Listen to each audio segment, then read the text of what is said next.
My name is Lena Harper. I'm 35 years old, and if you ever meet me, you'd never guess that I grew up as the leftover child. That's what the neighbors called me, the leftover. It's funny now, in a dark way. But at 19, when I sat in that courtroom and heard my parents argue about who didn't want me, there was nothing funny about it. Let me take you back to that day, the day my life split into three like broken glass. My dad took my sister, my mom took my brother, and well, they left me for the state to handle. That's right. They divided us like furniture during a moving sale. 19 years later, I would see them again. But they weren't coming back for love or guilt or even forgiveness. No, they came for something far simpler and uglier. They came for my money. And they were about to learn what no really meant.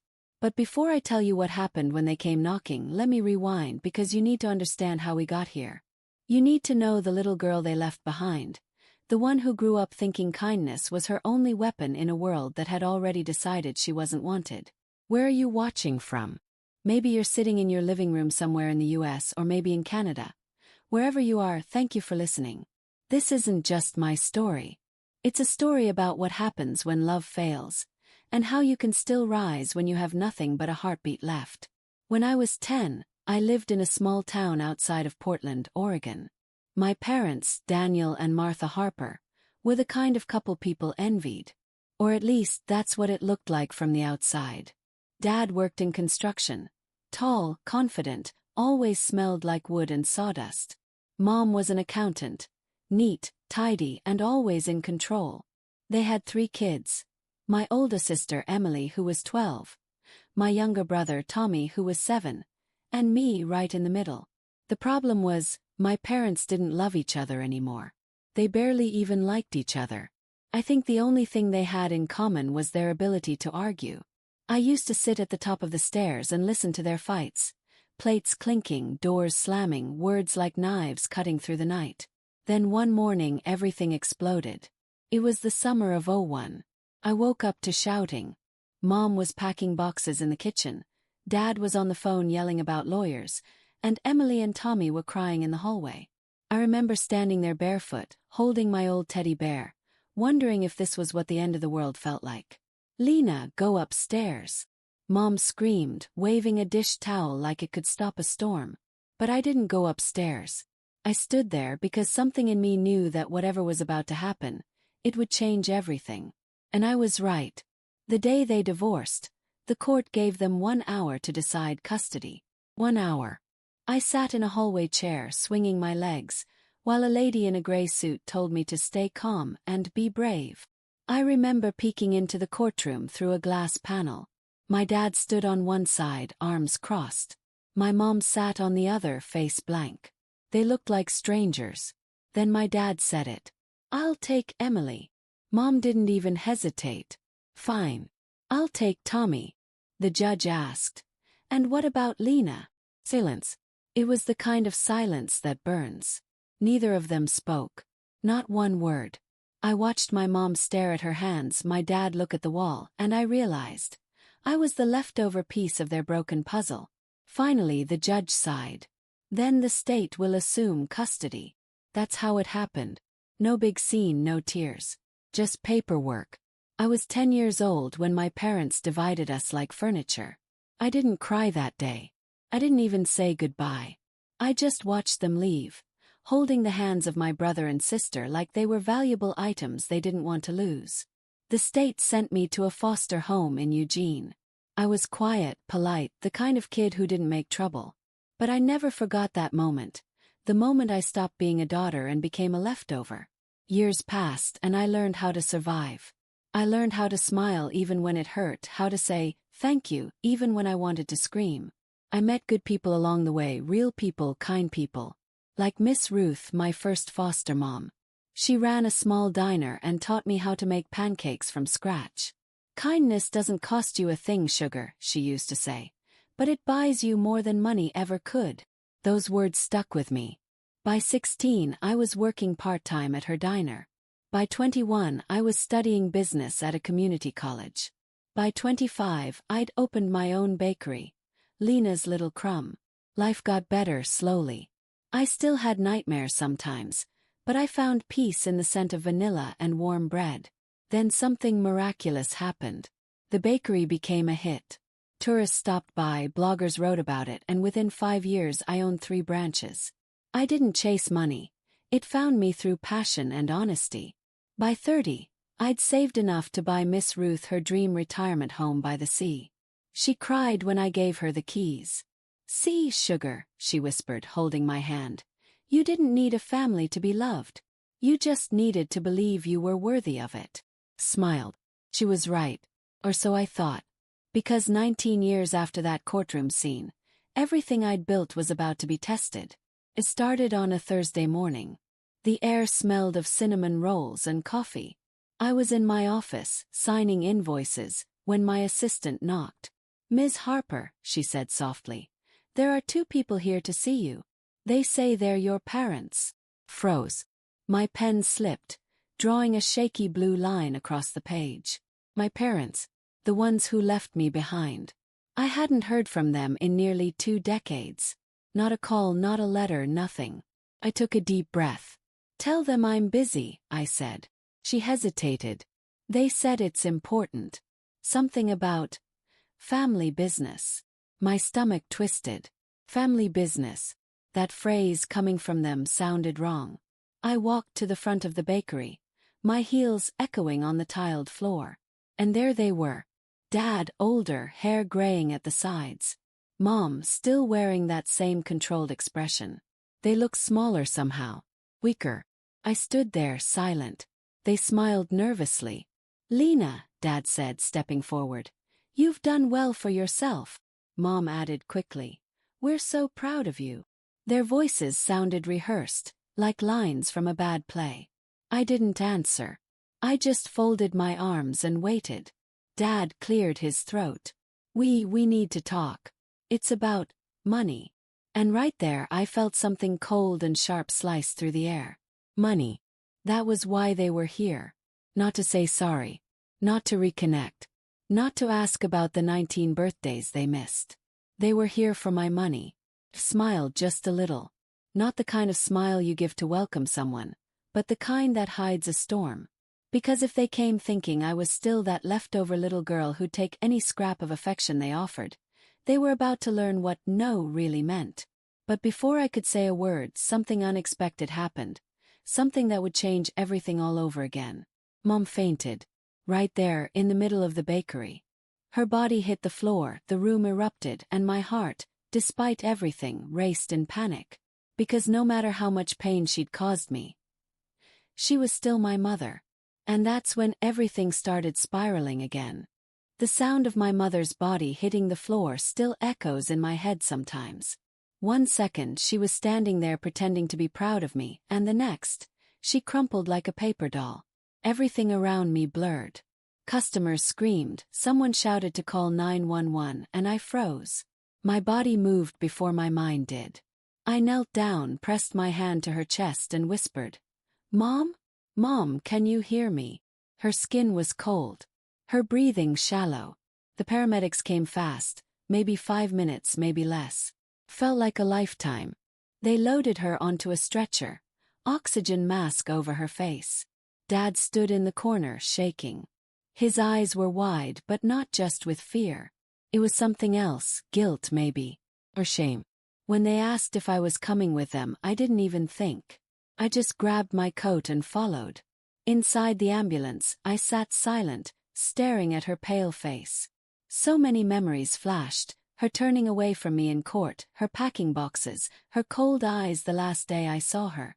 And yet here I was holding her hand. Some wounds never really heal.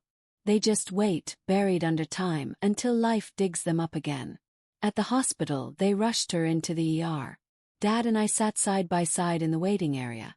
The same man who once called me that girl when he thought I couldn't hear. For the first time in 19 years I looked at him, not as my father, but as a stranger wearing his face. He broke the silence first.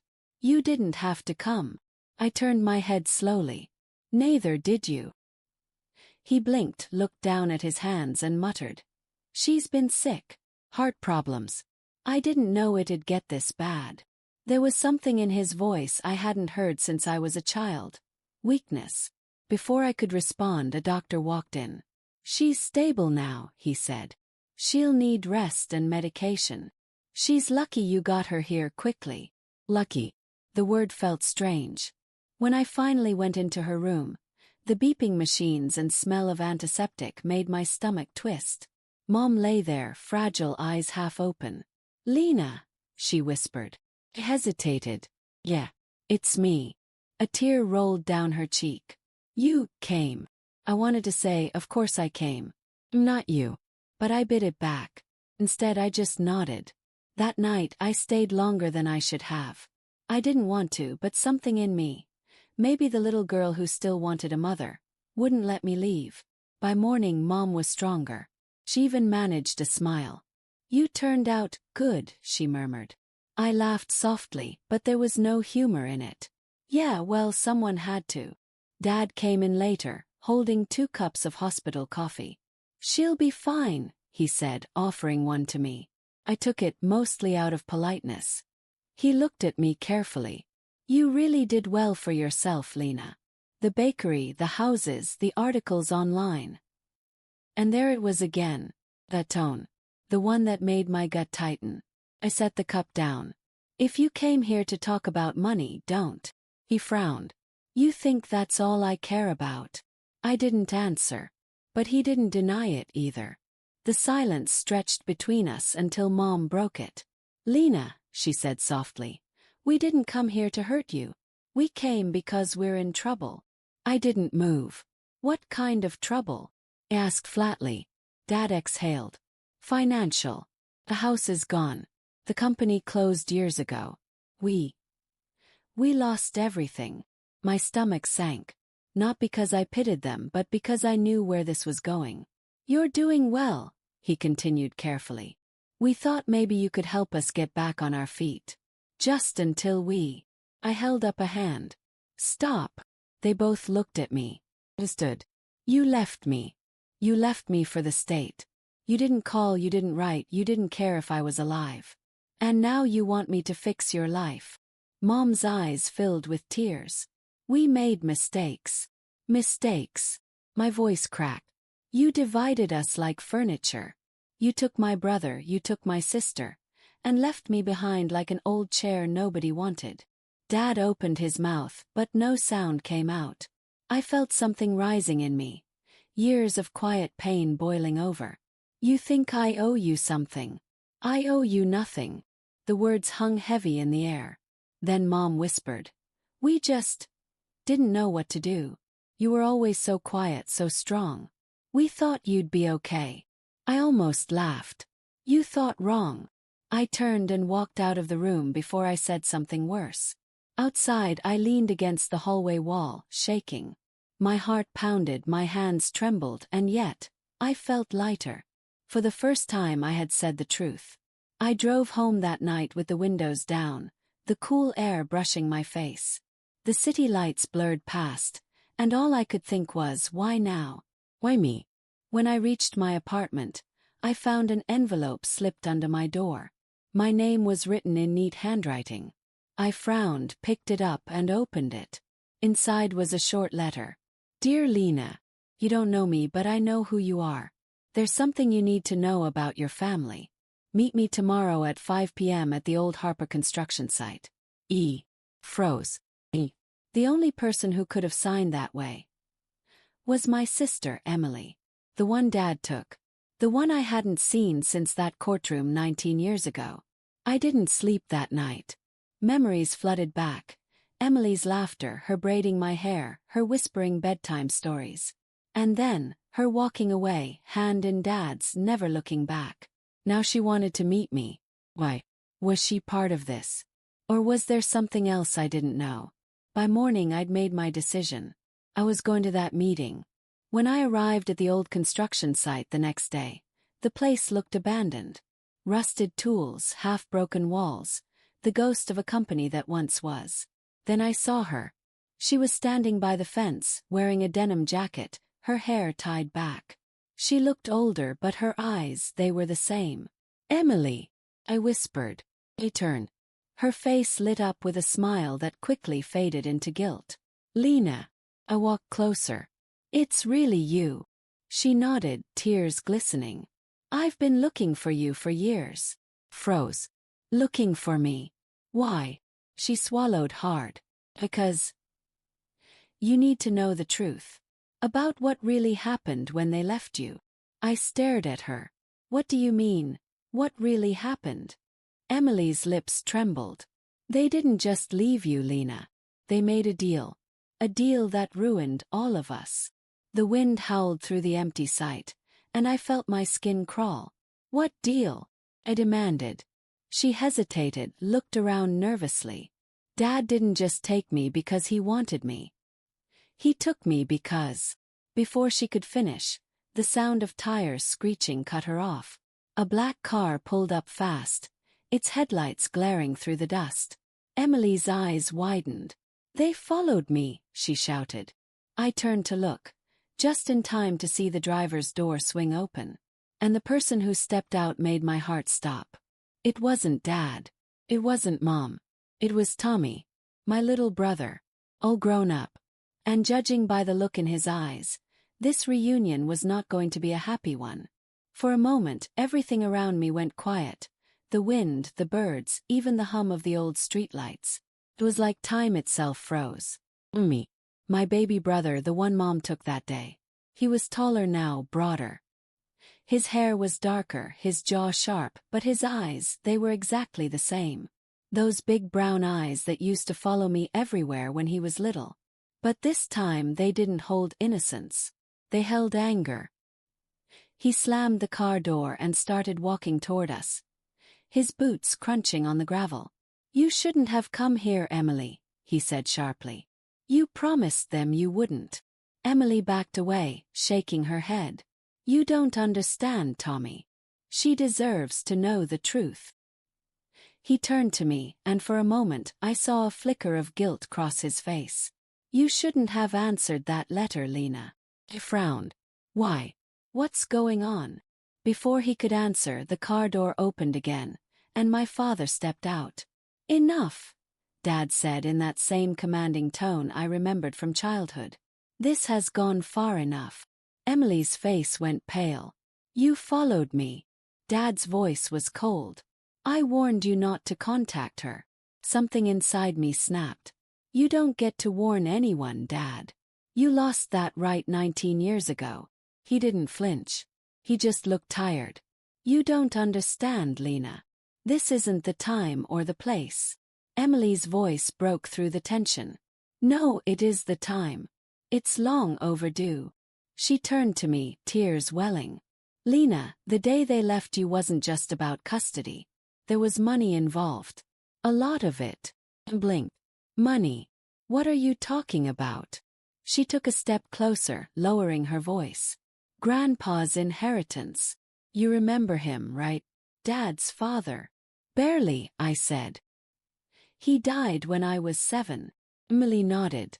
Before he died, he left behind a trust fund, for all 3 of us. But Mom and Dad, they made a deal. They told the lawyer you didn't need your share since you were in the system. They split your portion between them, half for Dad, half for Mom.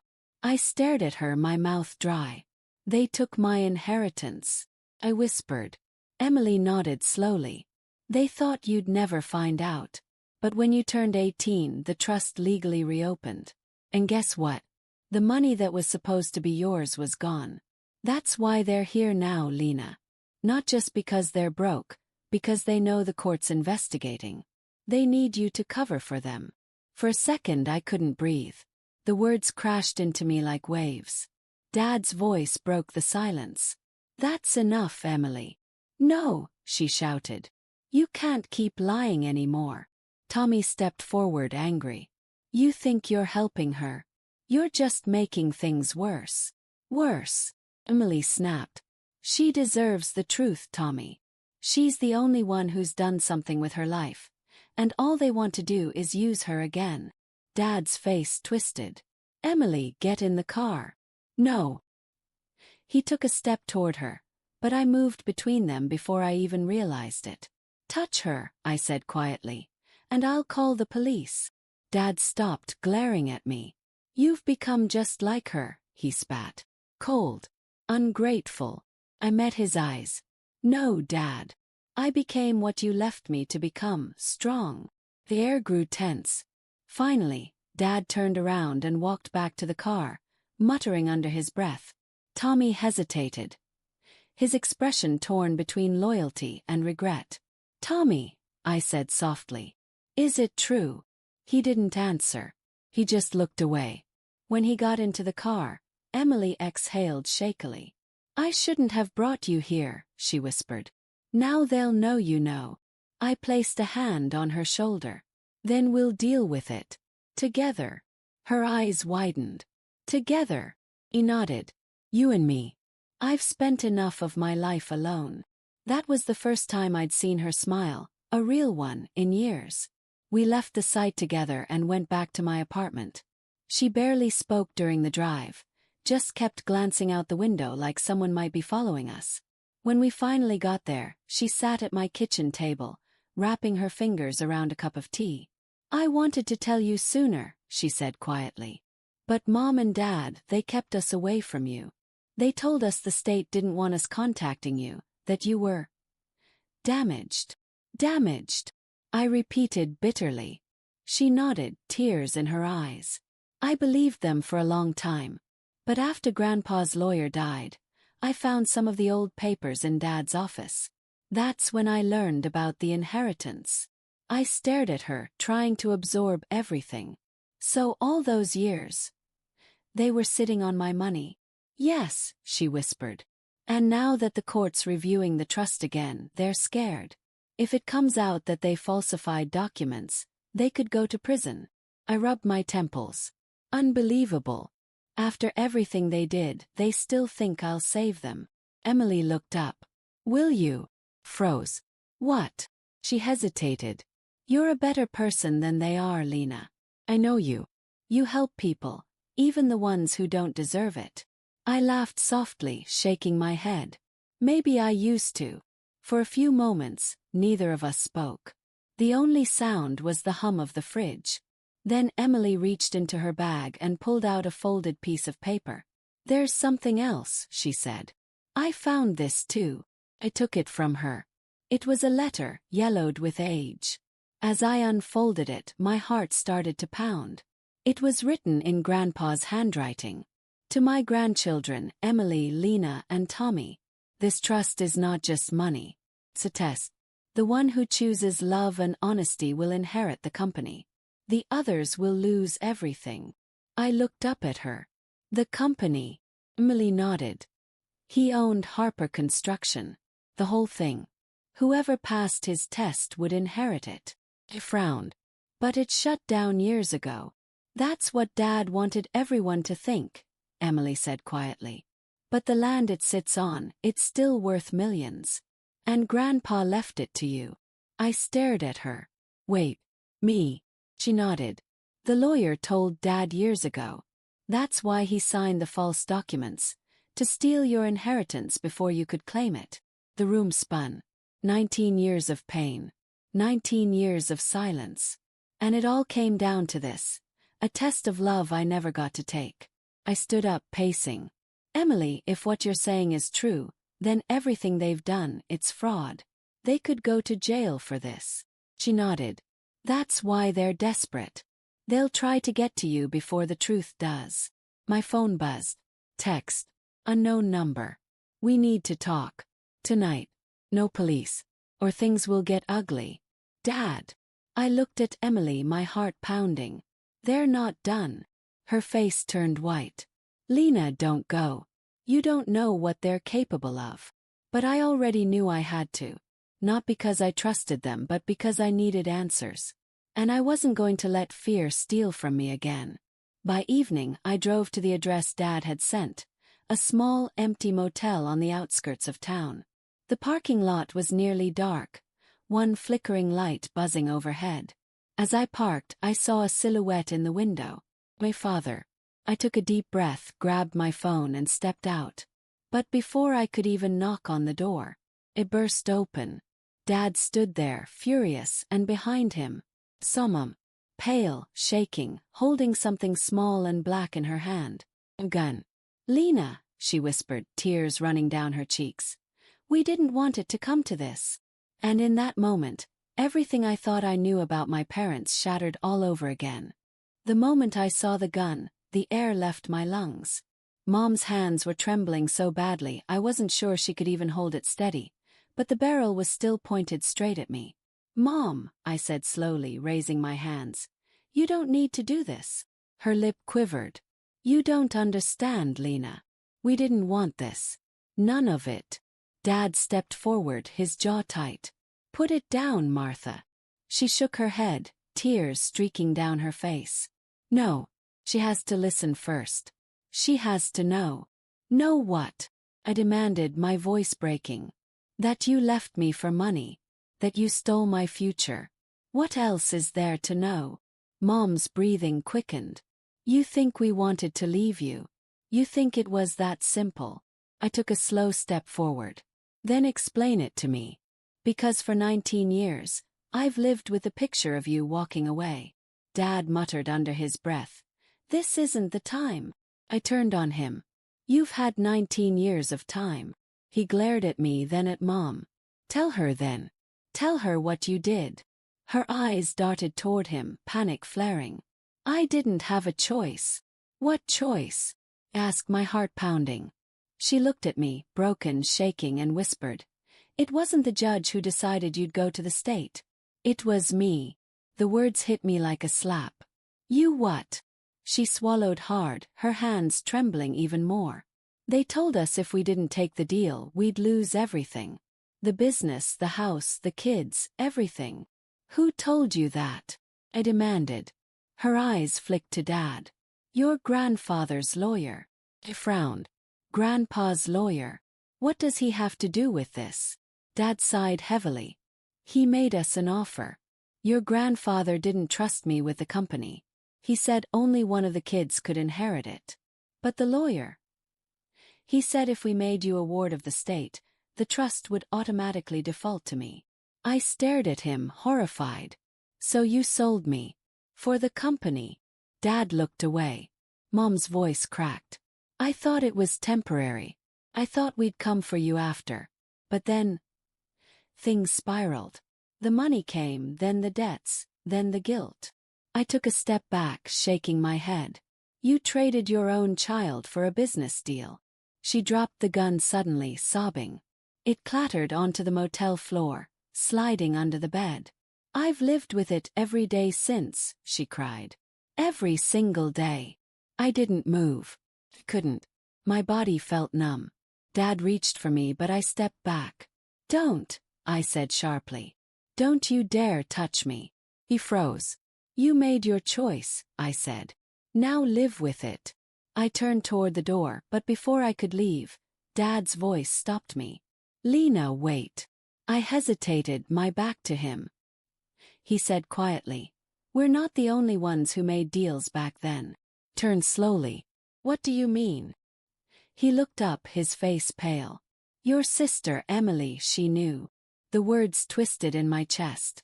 That's not true. She found out years ago, he continued.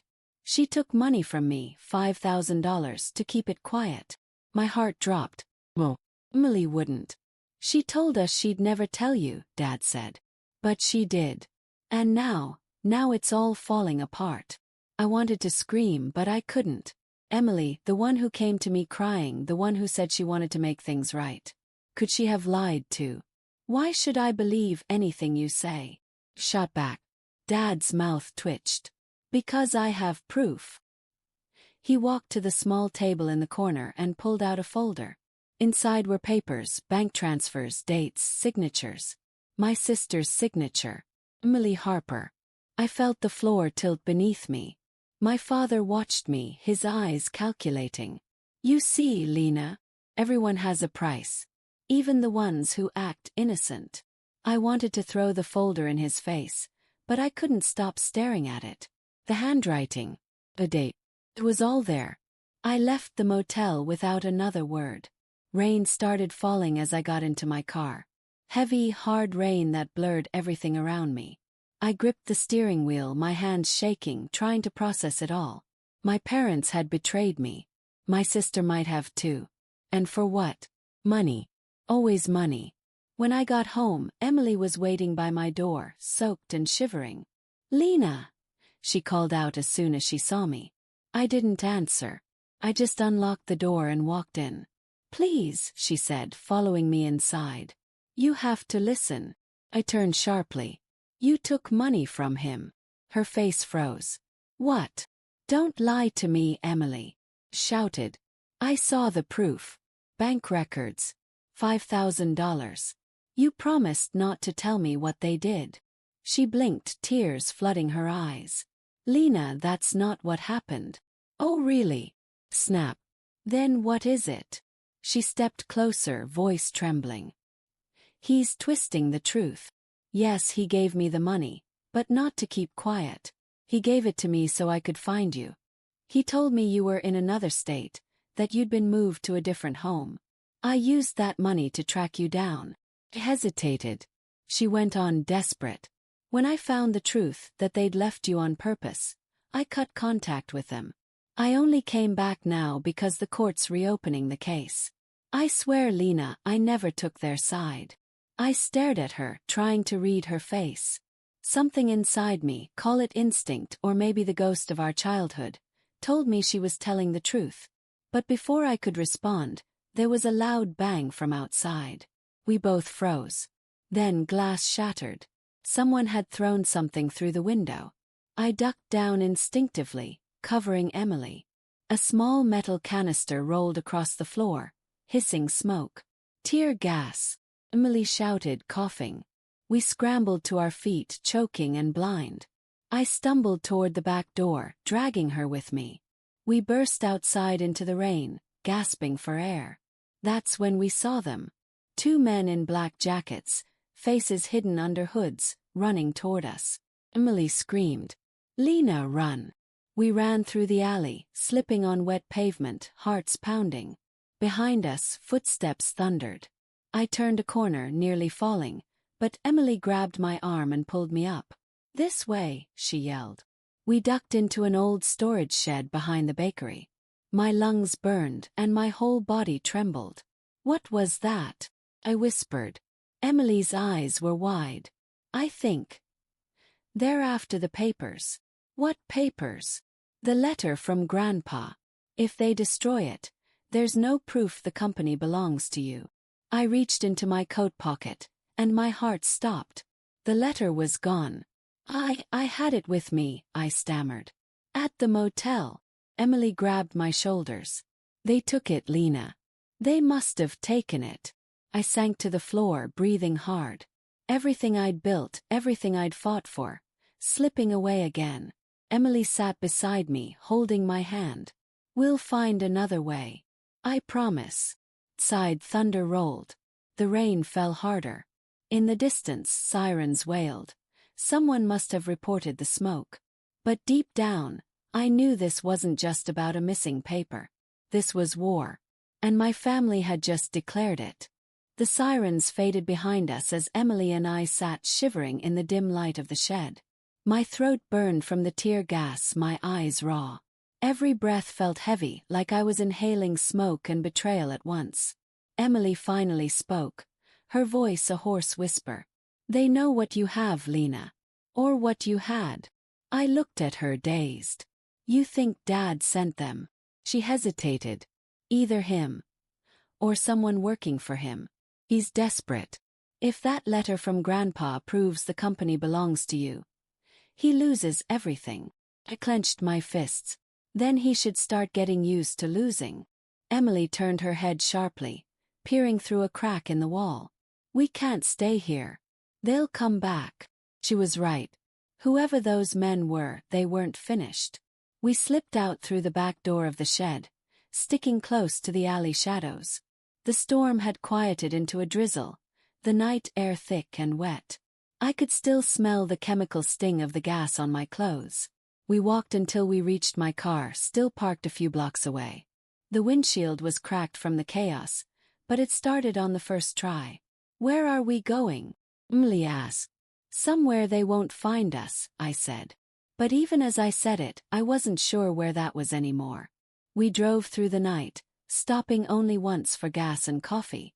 By dawn, we were on the outskirts of town, parked near an abandoned farmhouse that used to belong to our grandparents. Emily stared at the house through the fogged-up window. You remember this place? Barely, I said.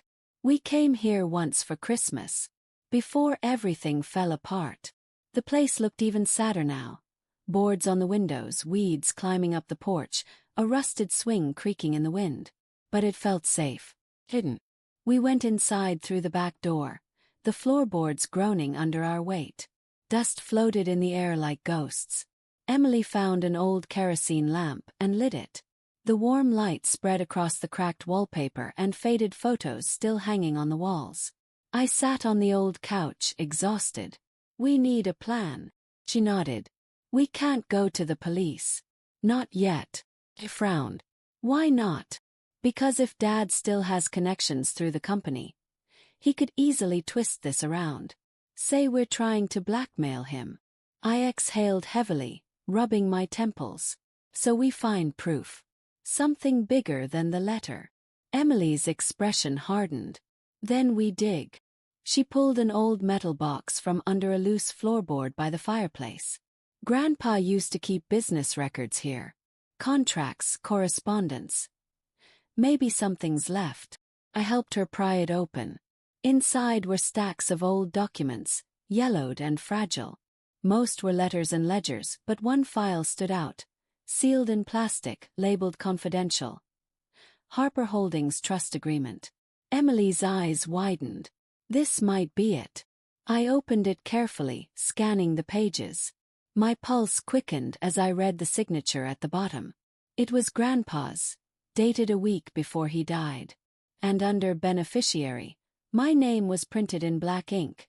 Elena Grace Harper. Emily, I whispered. This means I own it all. The company, the estate, everything. But before I could finish, Emily's face went pale. Lena, she said softly. There's more. She pointed to a note stapled to the back.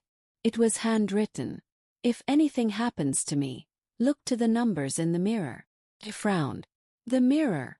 There's an old mirror in Grandpa's study upstairs, Emily said. He never let anyone touch it. We grabbed the lamp and went up the narrow staircase, each step creaking louder than the last. The study door was still locked, but the wood was soft with age. A few hard kicks and it gave way. The mirror stood in the corner, tall, ornate, its glass dusty and cracked at the edges. I wiped it clean with my sleeve. First nothing. Just our reflections. Two tired, broken women staring back. Then, as the light hit at an angle, faint numbers appeared scratched into the bottom frame. 04. 1786. Emily whispered. A date. He nodded. April 17, 1986. The day Grandpa's partner died in a car crash. She frowned. That can't be a coincidence. I reached for one of the ledgers we'd brought from the box and flipped to that date. There, written in Grandpa's neat handwriting, was a transaction. Large sums of money transferred to a secret account. The recipient's name was blacked out. But the account number matched the offshore accounts my father used for the company. My breath caught. He was stealing from Grandpa. All along. Emily's hand trembled. And when Grandpa found out, he must have tried to stop him. That's why he died. I looked at her, realization sinking like ice into my bones. Dad didn't just betray me, Emily. He might have killed his own father. The silence in the room was heavy, suffocating. Then, somewhere below us, a floorboard creaked. Emily froze. We looked at each other. Someone else was in the house. We doused the lamp instantly, plunging the room into darkness.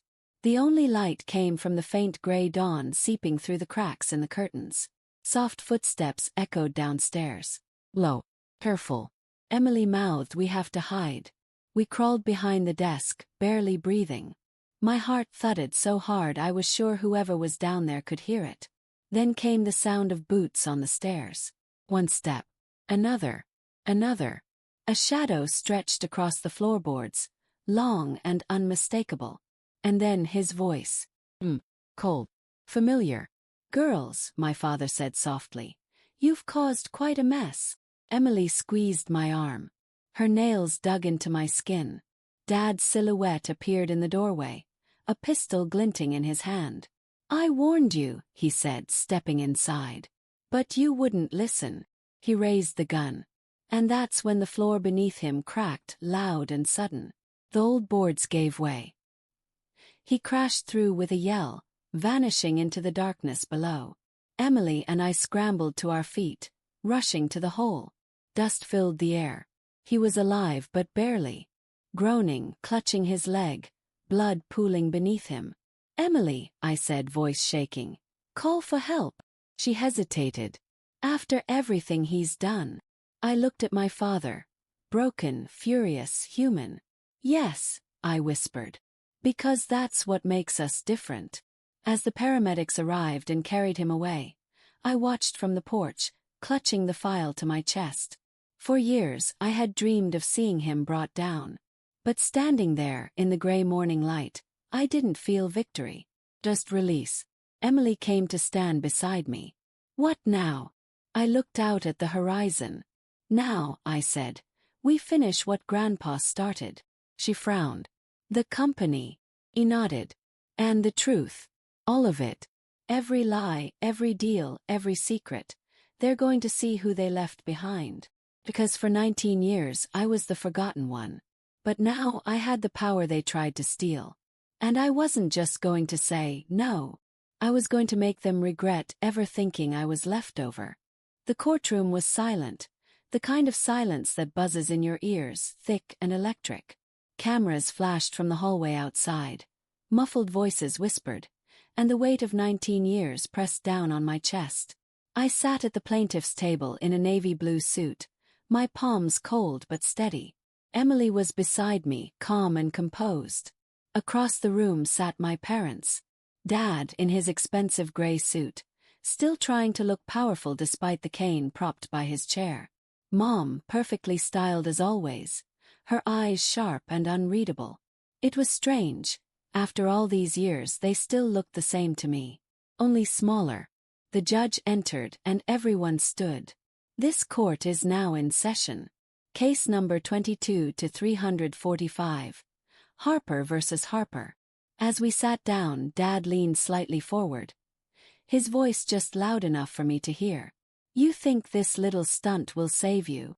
I didn't respond. I didn't need to.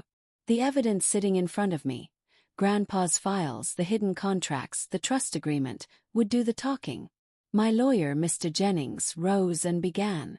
"Your Honor, my client, Ms. Elena Harper, is the rightful heir to Harper Holdings, a company stolen through forged signatures and deceit following the death of her grandfather, Thomas Harper." He placed the trust agreement on the judge's desk. This document was concealed for nearly 2 decades. Dad's lawyer immediately objected. "Objection. That document's authenticity is in question. It could easily be fabricated." But the judge raised a hand. "We'll hear from the forensic examiner first." A woman in glasses stepped forward, the handwriting expert. "Your Honor, we examined the ink, the paper, and the signatures. The document is authentic. Dated 19 years ago, signed by Thomas Harper himself, witnessed by 2 others." The courtroom gasped. Even Mom's perfect mask cracked for a moment. Dad's jaw tightened. His fingers gripped the edge of his chair. Mr. Jennings turned to him. "Mr. Harper, can you explain why this trust, which legally transferred control of Harper Holdings to your daughter, was never executed after your father's death?" Dad forced a smile. "Because it doesn't exist. This is a forgery." "Then perhaps you can explain," Jennings interrupted, "why your financial records show offshore accounts matching those listed in the same file. Accounts used to transfer millions of dollars from company profits over the last 19 years. The room went quiet again. You could have heard a pin drop. Dad said nothing. The judge's gaze hardened. "Mr. Harper, He cleared his throat, trying to recover. Business reallocations. Standard transfers for. But I stood up, unable to sit still any longer. Stop lying, Dad. He turned to me, eyes blazing. You took everything, I said. You stole from Grandpa. You stole from the company. And you stole from me, from us. Mom glared at me like she used to when I was a child, when I spoke out of turn. Elena, you're embarrassing yourself. This isn't how adults handle things. I met her stare evenly. Adults don't abandon their children to the state, either. The words hit her like a slap. The courtroom buzzed again. Reporters whispered furiously, scribbling notes. The judge called for order. I took a breath, feeling the tears sting my eyes but refusing to let them fall. I grew up thinking I wasn't wanted. Thinking I wasn't enough. But you didn't leave me because you couldn't care for me. You left me because I wasn't useful to you. Dad leaned back, his face pale now. You don't understand the sacrifices we made. No, I said sharply. You don't understand what I survived. My voice shook, but it filled the courtroom. The state raised me. Strangers taught me kindness when you didn't. Foster parents showed me love when you didn't even send a birthday card. And while you were out there living your perfect lives, I was fighting just to believe mine had meaning. I turned to the judge. This isn't just about money. It's about truth. It's about the people they hurt. My siblings, the employees they exploited, and the family legacy they destroyed. For a long moment no one spoke. The judge looked between us, her face unreadable. Finally, she said quietly, "We'll take a brief recess before I issue my ruling." The gavel came down. Outside, reporters swarmed. Microphones flashed in my face. Ms. Harper, how does it feel to confront your parents after 19 years? Did you really live in foster care while they controlled a multi-million-dollar company? Do you plan to take over Harper Holdings? I didn't answer. Emily guided me through the crowd and into the car waiting outside. Once we were inside, she let out a shaky breath.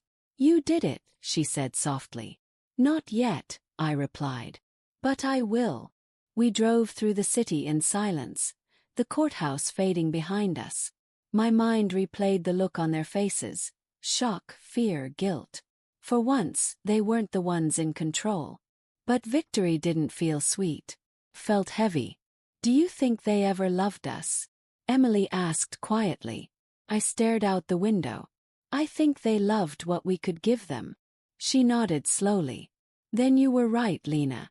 We finish what Grandpa started. I turned to her. You're coming with me. Always, she said with a faint smile. That night, we stayed at a hotel under an alias. I couldn't sleep. The city lights blinked through the curtains like restless ghosts. I kept thinking about Mom and Dad, about the years I spent wanting their approval. Now they wanted mine. And I wasn't sure which version of that hurt more. I got up, walked to the window, and stared out at the skyline. Below, cars zipped past, people rushing home, chasing their own little dreams. Then my phone buzzed. A text from an unknown number. You think it's over. You have no idea what's coming. My blood went cold. I showed it to Emily. She frowned. You think it's him. Maybe, I said quietly. Or maybe someone else from the company. If Dad had partners, they won't just sit back and watch me take everything. Emily looked at me, worry clouding her face. So what do we do now? I turned from the window. We stop running. Tomorrow we take control. She hesitated. You mean? Yes, I said, voice firm. We go to Harper Holdings. We walk through those doors, and we show them who I am. The next morning we drove to the headquarters, the same building that once had my grandfather's name on it before Dad changed everything. I stepped out of the car, my heart pounding. Employees were already whispering as I walked in, some curious, some afraid. A woman at the front desk froze when she saw me. Ms. Harper, we weren't expecting. You are now, I said calmly, handing her a letter from the court confirming the temporary injunction granting me access as acting trustee. Security moved aside. Every step I took echoed through the marble lobby. My reflection shimmered in the glass walls, older, stronger, and finally unafraid. In the elevator, Emily squeezed my hand. Ready? I smiled faintly. I've been ready for 19 years. When the doors opened, the boardroom was waiting. Executives in suits sat around a polished table, murmuring in confusion. At the head of the table was an empty chair, my father's chair. I walked to it, set my bag down, and stood tall. Good morning, I said. I'm Elena Harper. As of this morning, I am the rightful owner and acting CEO of Harper Holdings. Murmurs spread around the room. Some looked shocked, others almost relieved. I continued, my voice steady. There will be changes. Starting today, we rebuild this company the way it was meant to be, with fairness, honesty, and compassion. Then, just as I finished speaking, the door burst open. 2 men in dark suits walked in, followed by a third. He wasn't in handcuffs. My heart dropped. Lena, he said, smiling coldly. You didn't think it would be that easy, did you? The boardroom fell silent again. Emily whispered, How is he out? I stared at him, my pulse pounding. Because behind him was someone I hadn't seen in years. My brother Jason. And the look in his eyes wasn't friendly. For a moment I couldn't breathe. Jason stood beside our father, taller than I remembered. His expression unreadable. His once soft eyes had hardened into something cold. There was no hint of the little boy who used to steal cookies with me in the middle of the night, or who used to hide behind my back when thunder scared him. That boy was gone. Jason, I whispered. He didn't answer. Dad stepped forward, his cane clicking against the floor. You didn't think I'd let a little courtroom drama end everything, did you? My voice trembled with anger. You forged documents. You laundered money. You left me to rot in foster care. He cut me off, his tone calm and cruel. And yet here you are, standing in my building, thinking you can take it from me. Emily moved closer to me. The judge froze your assets, Harold. You shouldn't even be here. Dad's smirk didn't fade. Judges can be persuaded. People can be bought. And family. He looked at Jason. Family can always be brought back. Jason finally spoke. His voice was low, measured. I'm not here to take sides. I'm here to make sure no one destroys what's left of this family. I stared at him. What family? You both left me. Jason flinched but didn't back down. You don't understand what happened back then. I laughed bitterly. Oh, I understand. Mom took you, Dad took Emily, and I was dumped into the system like a broken toy. What's there not to understand? Dad's eyes darkened. You were left with the state for your own safety. Safety. I spat the word. I was 8 years old, Dad. I slept in shelters, I went hungry. I was passed from house to house like I was unwanted trash. That was your idea of safety. Jason's jaw tightened. You think it was easy for me? You think I wanted to leave you there? I turned to him. Then why didn't you come back? He didn't answer. His silence was the confession I already knew. Dad took a step forward, his voice smooth like oil. Enough. You've made your point, Lena. You've embarrassed this family in public, dragged our name through the mud. But it ends now. He opened a folder he'd been holding and tossed it on the table. Inside were photos. Me, Emily, and Grandpa's documents. I know everything, he said. Where you found the files. Who helped you. And what you plan to do next. Emily reached for the papers, but he stopped her with a glare. I could still destroy you, Lena. You don't have the power you think you do. I met his eyes. Maybe not. But I have something you'll never get back, the truth. Dad chuckled darkly. Truth doesn't pay bills, sweetheart. Truth doesn't buy loyalty. Maybe not, I said. But it wins hearts. He raised a brow. And what good are hearts in business? I walked toward him, my steps steady. They're the reason people will follow me, and not you. He stared at me for a long moment. For the first time I saw something in his eyes. Not anger, not arrogance, fear. Then Jason slammed his hand on the table. Enough. The room fell silent. He turned to Dad. You're lying. About everything. You told me she didn't exist anymore. That she'd been taken away for good. Dad's expression faltered. Jason. Jason stepped back, realization dawning across his face. You said the state couldn't find her, that it was for her own good. But you never looked, did you? Jason, listen. No. Jason's voice cracked. You let her grow up alone while you built your empire. You made me believe she was dangerous. Unstable. I felt my heart ache as I watched him tremble. Dad's voice turned cold again. I did what I had to do. She would have ruined everything. Everything, I said softly. You mean your lies. Before he could respond, the boardroom doors burst open again. This time it was the police, followed by 2 federal agents. The entire room froze. The lead agent held up a warrant. Harold Harper, you are under arrest for embezzlement, money laundering, and obstruction of justice. Dad's face went white. What? Who did this? I met his gaze and whispered. The truth did. Emily had been recording the entire meeting. His threats, his admissions, his arrogance. She'd sent it straight to our lawyer the moment he started talking. As they handcuffed him, he turned back toward me, rage boiling in his eyes. You think this makes you better than me? I took a deep breath.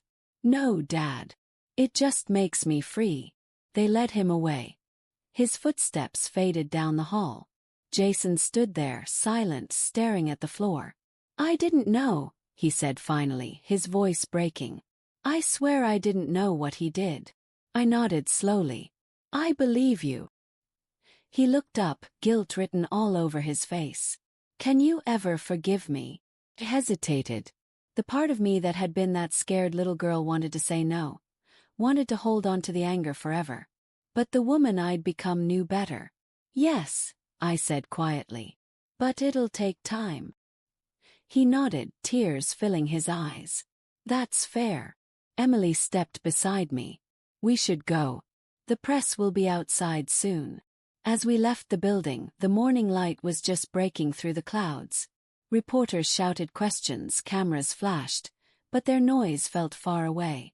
I looked up at the Harper Holdings sign, the same name that had once symbolized pain, greed, and abandonment. Now it felt different. Are you going to keep it? Emily asked. I smiled faintly.